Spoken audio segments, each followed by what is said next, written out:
How do you calculate the carbon footprint of an everyday object like a candy bar? Do you count the emissions from the factory that made it? The delivery trucks? What about the extraction of the raw materials used for the wrapper? To solve this accounting problem, the world relies on the Greenhouse Gas Protocol. It provides the internationally accepted standard for measuring corporate emissions. Before counting carbon, a company must draw a fence around itself. This is the organizational boundary, defining what a company owns. Inside that fence, the operational boundary dictates how emissions from sources within the fence, like on-site boilers and company vehicles, are categorized. These boundaries act as the filter for every calculation that follows. Without a clear fence, a company risks counting emissions it doesn't control, or worse, leaving out the core operations that define its actual footprint. This animated diagram breaks down the GHG protocol's three-column sorting system. Let's start with Scope 1. These are direct emissions originating from sources directly owned or controlled by the company. If your factory has an on-site chimney burning fuel, or your company owns a fleet of delivery vans, those emissions go straight into the Scope 1 column. Next is Scope 2.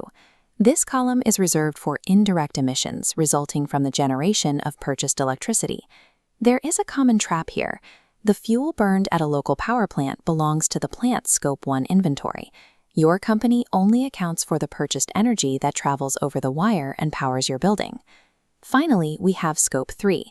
This encompasses all other indirect emissions occurring across the company's entire value chain, from material suppliers to third-party delivery trucks.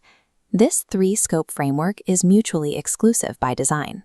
By properly separating direct ownership from indirect influence, it ensures that across the global economy, two companies do not double count the same emissions in the same scope.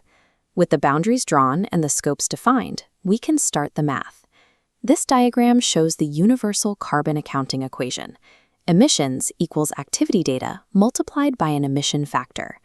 Activity data is a quantifiable action taken by the company. It's the raw measurements of what happened, like burning 100 liters of diesel. The emission factor is the multiplier. It's the standard conversion rate required to turn that specific activity into a universal metric, usually kilograms of carbon dioxide equivalent per unit. Let's apply this to a real-world scenario. This text outlines a problem for a fictional company called Acme Candy. They have two distinct energy actions: burning 3,500 liters of natural gas on site and purchasing 2,000 kilowatt-hours of grid electricity. Their emission factors are 0.2 for the gas and 0.5 for the electricity. Pause the video here. Categorize these two activities into the correct scopes and calculate the total CO2 emissions for both. Let's check your work. Because the natural gas is burned on site, it's categorized as Scope 1. Multiplying the 3,500 liters by the 0.2 emission factor gives us 700 kilograms of CO2 equivalent. The grid electricity is purchased energy, making it Scope 2. We multiply the 2,000 kilowatt-hours by the 0.5 factor to get 1,000 kilograms of CO2 equivalent.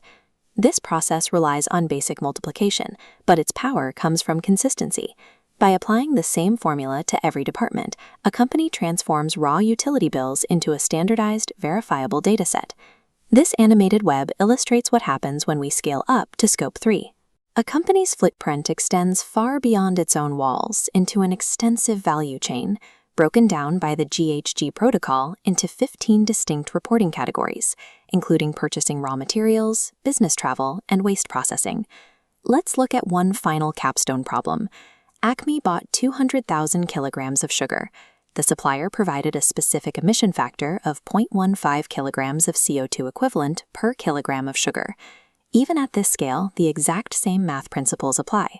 We multiply the 200,000 kilograms of activity data by the 0.15 emission factor, resulting in 30,000 kilograms of CO2 equivalent for Scope 3, Category 1. This final cheat sheet breaks down the three pillars of the GHG protocol.